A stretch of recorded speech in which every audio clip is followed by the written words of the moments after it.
So guys, I'm going to carry on with geology. I gave a small introduction in my last week's video.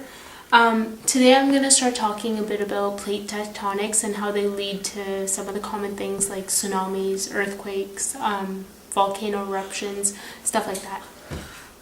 So first of all, plate tectonics is the phenomenon in between when two, say for example, two areas of land, let's say for example Asia and Europe, okay? Say there was an imaginary line between the two of them separating them.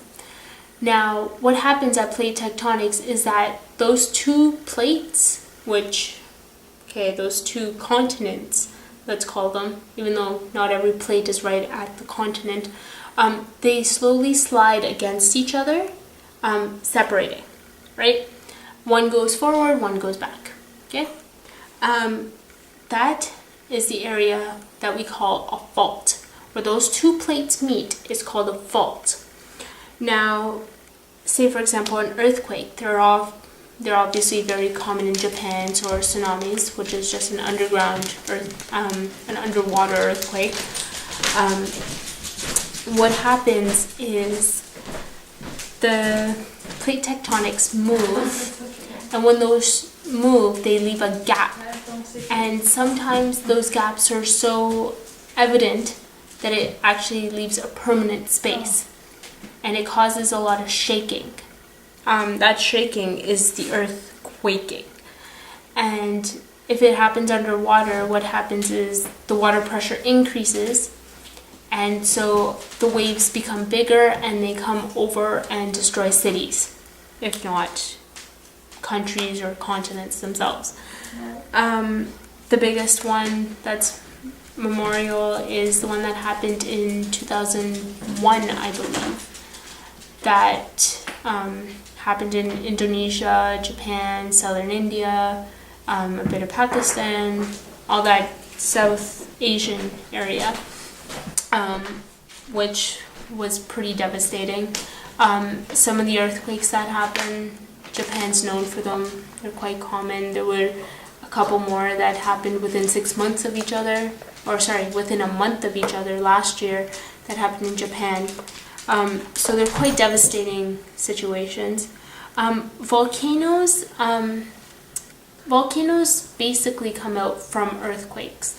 If there's an earthquake that happens nearby, it shakes up the atmosphere and it disrupts that volcano and causes it to release pretty much its anger, which is the mantle coming up as magma, and it comes out from over top of the volcano, and as it cools it creates the rocks and the nice shiny things that we see around a volcano, but that's over time.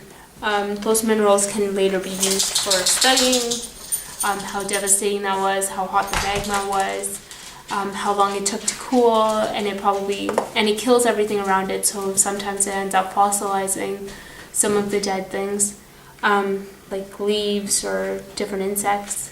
That's actually how we came to know a lot about the Earth when it first started.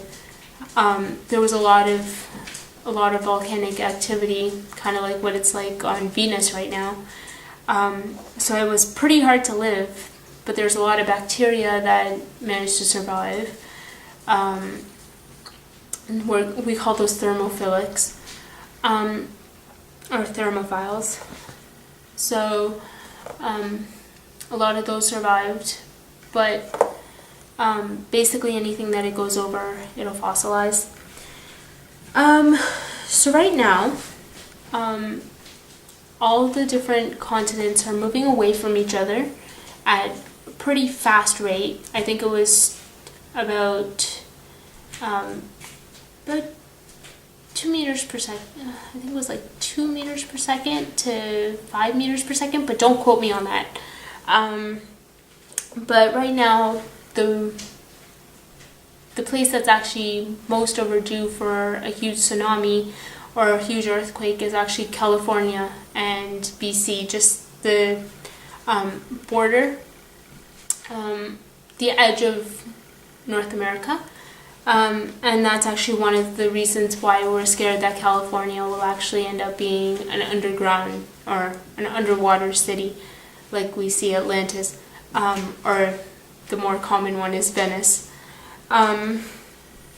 So that pretty much covers it for plate tectonics, a bit about earthquakes, and a bit about volcanoes. If you guys have any more questions, feel free to comment below, and I'll get back to you guys as soon as possible. Thanks! Subscribe to me so you guys can see some cool videos doing science and experiments and maybe learning something new. Thanks!